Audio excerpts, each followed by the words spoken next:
Hello my friends and welcome to another episode of Controls and Other Stories. Today we're traveling to Jacksonville, specifically St. Augustine in Florida. We're going to have a quick demonstration of weaponry used in the 15th and 16th century in Spanish Florida, specifically in the old town of St. Augustine in Florida. Hope you like it and safe travels.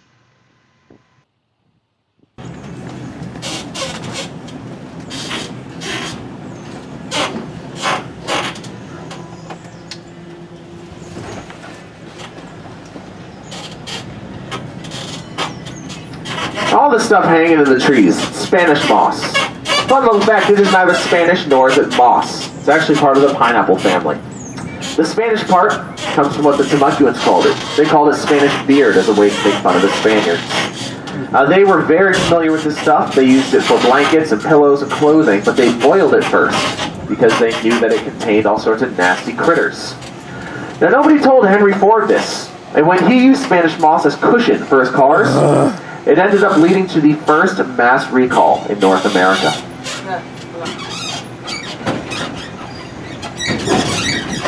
And the Fountain of Youth is an archaeological site, living history museum.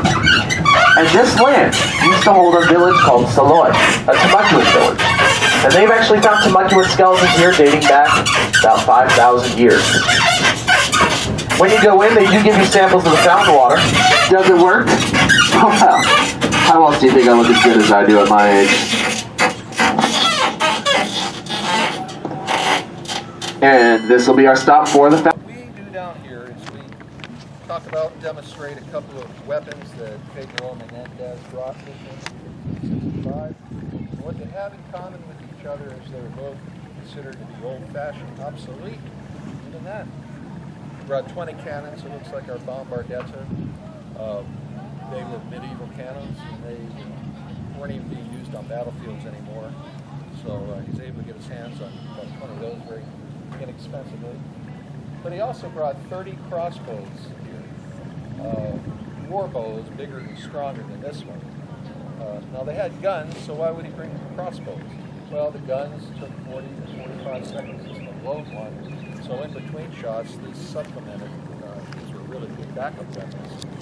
But also because he had 80 people that he brought. So he had to send out hunting parties, and those guys used crossbows from that point on. Now the history of the crossbow goes back to about 500 to 600 BC in China. They eventually made their way to the Mediterranean. Even the Romans had their versions of the crossbows. But by the 1500s, these things had been around a long time, and they had been developed over the centuries. We had different sizes and strengths of them. The largest ones were practically machines that required a crank just to pull back the bowstring up to 600-pound draw weight. They could shoot those things several hundred yards. They could even pierce armor with those. So they're about this far away from being a gun. But as the gun is perfected, these go into obscurity more and more. Now the crossbow is not a really complicated thing. It's just very few components. These are main stock. Sometimes it's referred to as the tiller. The bow was called the prod.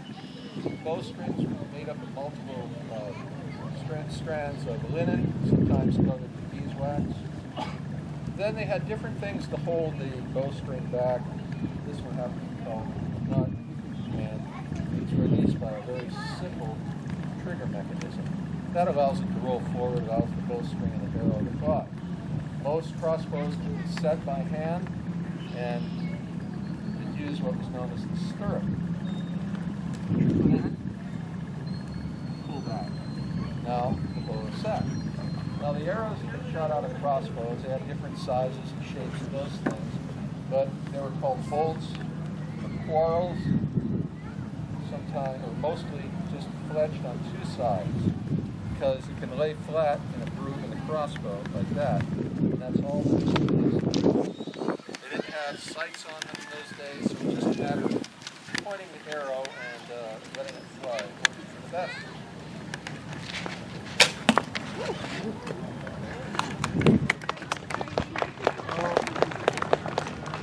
Sometimes.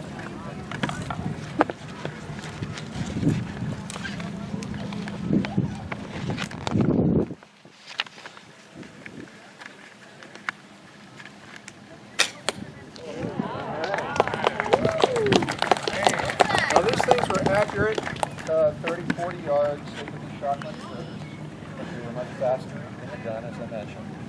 The thing you want to take away from this is that even though the crossbow is pretty much a medieval type weapon, all the explorers, even Columbus, brought crossbows to the world, not just the Spanish, but the French and the English as well.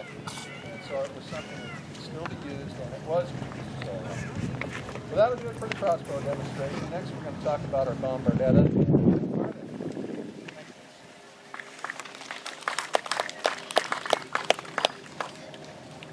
Yes, he does make that look very simple, doesn't he?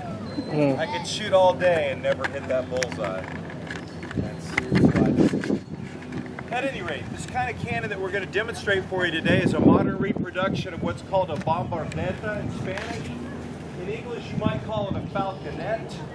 And it's a very different kind of cannon from the kind of cannons that you're probably really familiar with. Like this example on this pedestal over here, that's a muzzle-loading cannon that's made from a solid cast piece of iron that's been bored out with a huge drill bit of sorts.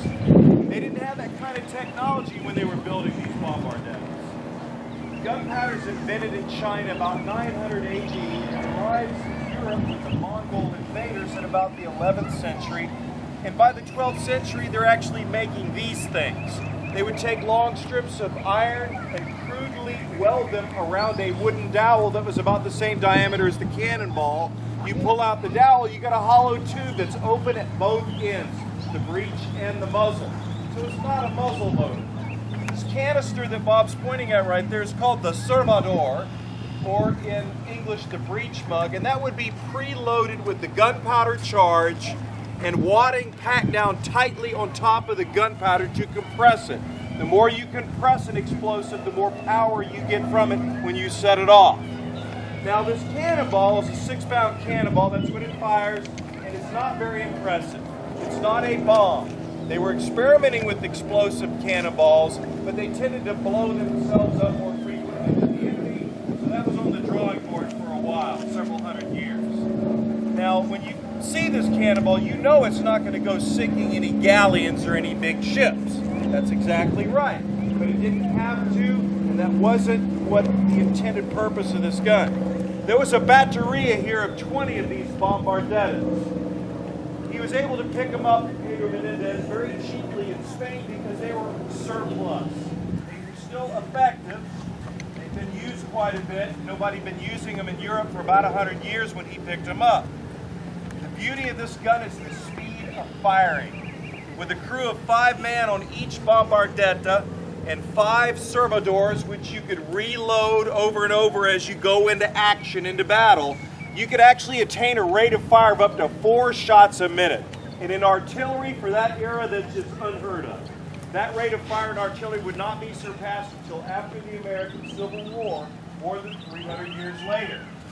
Now, like I said, it's not going to go sinking any big ships. But guess what? The biggest concern here of security at this first site of St. Augustine was an attack by the French, believe it or not.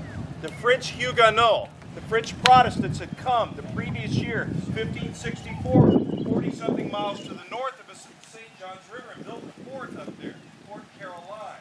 When they heard about this Spanish Catholic settlement, they planned to come down here and wipe it out. Pedro Menendez de Aviles was a defender of the Catholic faith as well as a conquistador, and he did a very good job positioning the battery here. The French would have had to anchor offshore. It's too shallow in here to come up close. And they would have launched their attack in small boats like that chalupa right there. Now imagine that chalupa full of Frenchmen, most of whom would be in armor, getting hit with a 6-pound cannonball going at 400 miles an hour. Okay, it's going to be a big bloody mess. Now, if some of the boats got through that fire and got closer to shore, you can switch over to bags full of 6 pounds of shot. This could be iron shot the size of walnuts or a 6-pound bag full of lead shot the size of marbles. Huge 6-pound shotgun loads. It would have been deadly. They would have never set foot on shore. It would have been a massacre of the French. As the way it turned out, there was a massacre of the French. Pedro Menendez was able to capture the people at Fort Caroline. and also the French assault on this place went awry when the hurricane blew them all down south and they shipwrecked down the coast. He rounded them all up and he cut their throats. That's why Matanzas Inlet is named Matanza. It means massacre, more or less, in Spanish.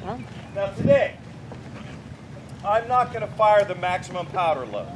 The range on this gun is about 9/10 of a mile, more or less. That's the distance to the Bridge of Lions. So speaking theoretically, if we were to take the bombardetta, point it at the Bridge of Lions, put the maximum powder load in the servidor, slap that in the breech, roll the cannonball down the barrel, and fired it, we might hit the Bridge of Lions. Might miss it completely. But within a half a mile, we can hit a 6-foot by 6-foot target every time. It's pretty effective. Now, I am not going to fire a cannonball today because I would go to jail dressed like this. And I'm not going to fire the maximum powder load. The maximum powder load would be half the weight of the cannonball. That would be 3 pounds of gunpowder. That would be like 3 sticks of dynamite. You would be really impressed for a second. And then you would realize that you've lost some of your hearing if you have a terrible headache. So I've loaded several ounces of gunpowder in the servidor that is now in the breech of that gun.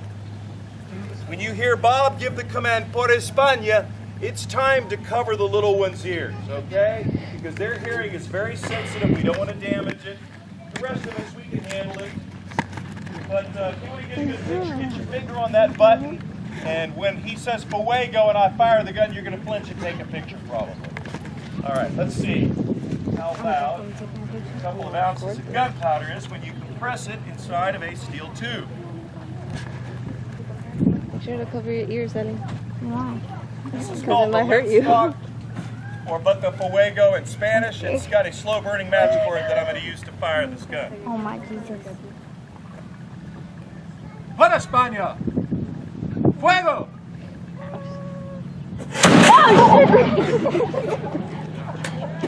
Whoa! Now, if we'd actually put a cannonball down the barrel with only a couple ounces of powder, it would have come out the end of the muzzle and rolled on the ground like a golf ball. But you get the idea of how this gun operated, how effective it was for its time. But we enjoyed that. Thank you. Cool.